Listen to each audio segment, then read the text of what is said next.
First job this morning, we're going to check the status of our water tanks. Been pretty happy with this system and kind of routine we've developed for getting water up here, but now that it's working, I want to formalize it a bit better. Oh, okay, plenty. 1, 2, third rib down.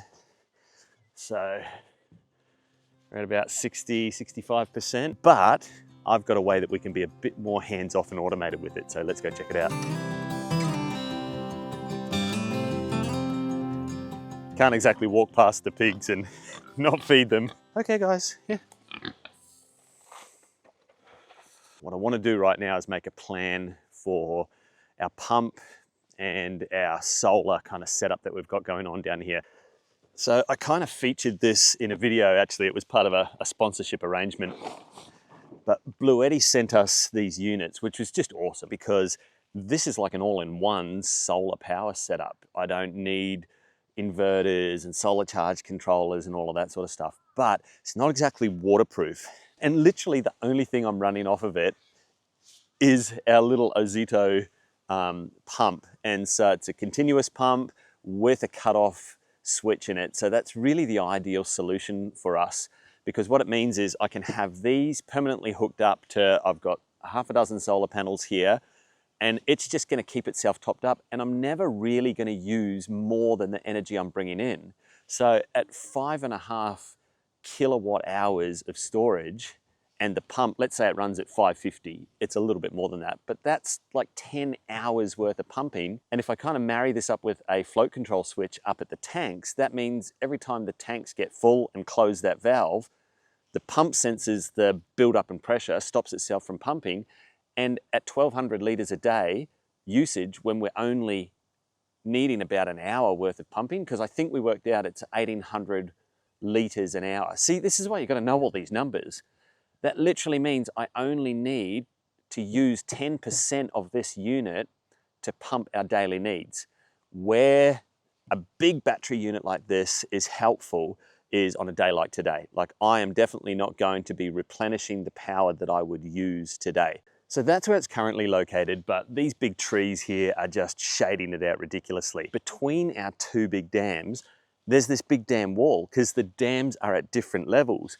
And that dam wall has this nice big flat open sunny spot on it. I reckon we could tuck the whole thing neatly away on that dam wall. We'll have to rerun kind of the poly pipe and get it all sort of tucked away nicely. But first step is let's figure out how we're going to build a little shelter to house the Bluetti unit in and keep it out of the water.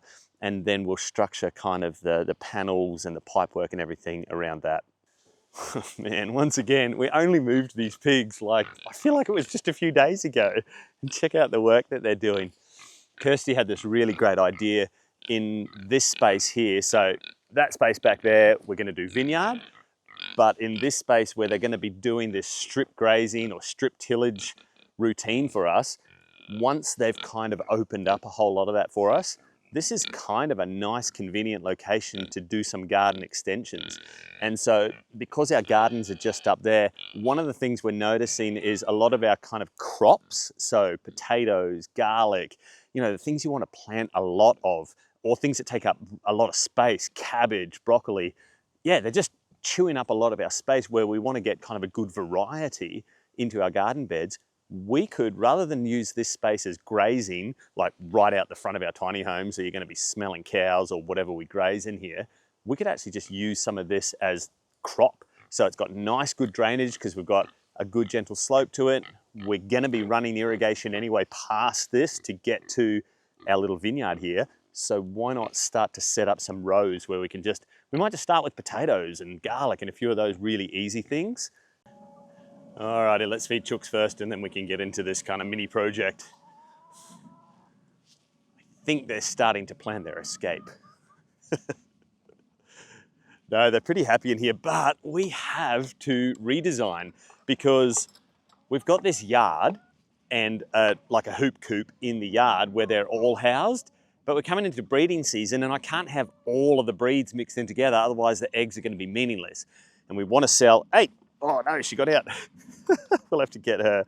We want to sell fertilized eggs, which means I've got to get them separated. And not only that, I've got to separate them for 30 days. So I don't know if you know this, but once the rooster does his job, For 30 days after that, the hen's going to lay fertilized eggs, which means they've got a mishmash of genetics going on in there at the moment. I've got to separate them, and then after 30 days is when I can start putting those eggs aside for, well, we want to replenish some of our own stock. We want to grow some of our own breeds, like those quambies. We want to get our flock going that we're going to be butchering next year. And then there's a whole bunch of people interested in buying breeds off of us as well. So in order to do that, a redesign of this entire space. I think we're just going to segment it with posts and fencing, but every breed, and there's like 5 breeds in here, needs its own water, feed, and shelter and fox protection solution. So that's going to take a bit of planning. All right, miss, let's get you back in. Actually, the best way to get one chook back in is distract the 99. Well, it's not 99. I think we have 40 in total across the 5 breeds that we've got in here. 5 breeds? Morans, Barneveldas, Aracanas, Sussex, Quamby. Yeah, 5 breeds. Okay, that gets them all away from the gate. There she goes. No point checking eggs just yet, it's a bit too early. I've had to set up a second nesting box. I imagine I'll have to set up a third because we're at about a dozen eggs a day. We got 16 the other day. Okay, let's grab some tools and supplies. I think I've got an idea how I want to build this little shelter. I've got Coro, I've got random bits of timber, screw it all together. We'll just kind of make it in place and see what we come up with.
Okay, I'm actually pretty happy with that. That turned out way better than I thought it would.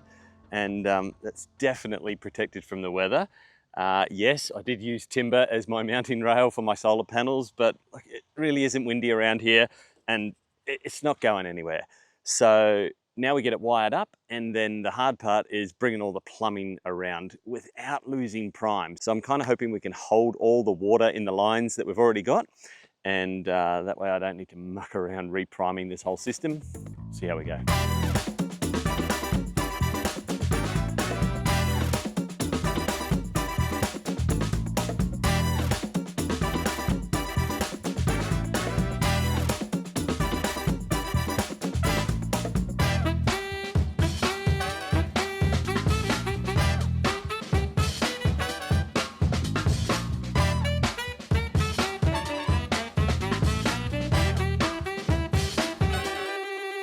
That is working perfectly. So nearly 900 watts in. Look, on these old 190 watt solar panels, I would be surprised if we got more than 150 watts in peak conditions. They just degrade, like some of them are 15 years plus old. So yeah, 150 watts is kind of close to 75, 80%. That's actually pretty good. But 900 watts in is telling me it's only going to take 3.5 hours to charge it up. So I just never see a condition where this will ever run down to zero. Because like I said, 10 days worth of battery in here, of pumping, if we're pumping for 1 to 2 hours a day. All right, well, that's the shelter built for the Bluetti. And ideally, I think I'd like the pump to be in there as well. It's designed to be outdoors, but the more we can get it out of the weather, the better. But that does mean cutting a few holes in to allow the pipe work in, and until I'm 100% sure that this is how I want it, it can sit out there for now. So now what we've got to do is redirect all of our plumbing. So our upline that runs up to our water tanks, our suction line that runs down into the dam. So we'll bring all that up here. And something that I've done that I've been meaning to do for ages is I've put some of those quick release fittings on to this pump as well. Like, I've changed this setup 3 or 4 times in the last few months, and every time I do, I think I should make it easier on myself. So I bought some of those quick release fittings. I'm not sure exactly what they're called. I'll put that on the screen here. That's just going to make life easier. Every time I want to tweak or change this, it just means I can quickly pull them off without unthreading them. And that's important because I've got valves that can lock off the water so that I don't lose prime anytime I'm making changes or doing maintenance on this setup.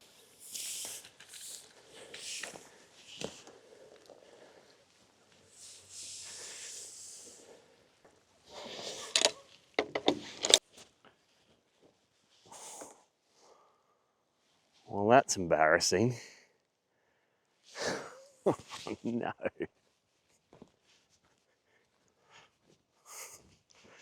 I'm 6 meters short. Too bad, that's the best spot for solar.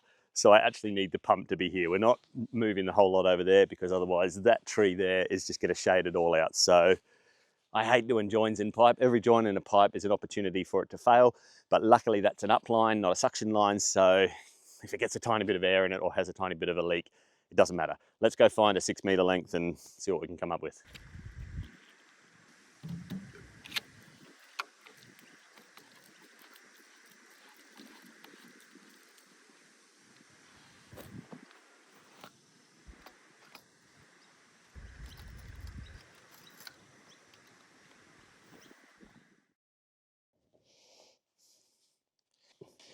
In case you're wondering, that's a repriming line.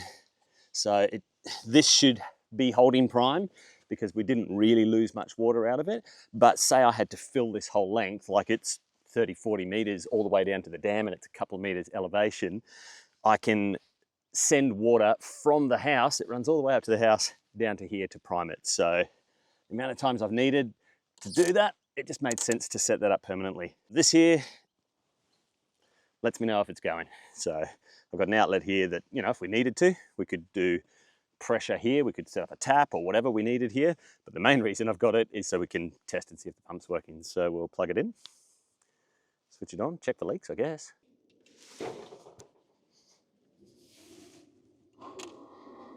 Nah, as I suspected, I've lost probably a few meters out of that, having to muck around with it. We can just run it a few times and see what we get. Or there's probably 100 litres or so in that reprime line. Okay, reprime. So every time I let water into it, it'll tell the pump that there's enough flow that it can kick back on again. Then I'll switch it off because I don't want to waste all of that reprime. And hopefully the suction should pull from the dam. Give it a little boost.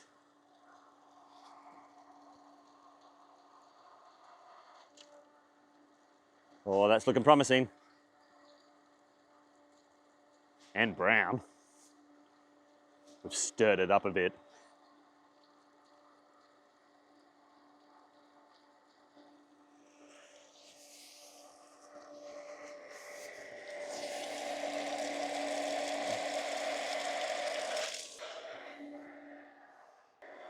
It's usually only a matter of seconds, so as long as that goes for more than 15, 20 seconds and keeps going, then we've established prime. I think we got it. Let's go check at the tank. I can hear water.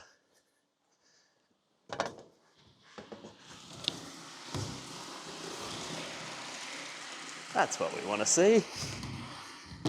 Well, I'm pretty happy as far as one-day projects go, from concept to build to working it out, plugging it all in, switching it on, and it actually working first time. Well, other than being 6 meters short on my supply line, but that's pretty awesome. Now, I do just need to figure out how these minimum maximum float control valves work, because I've never used one of these before.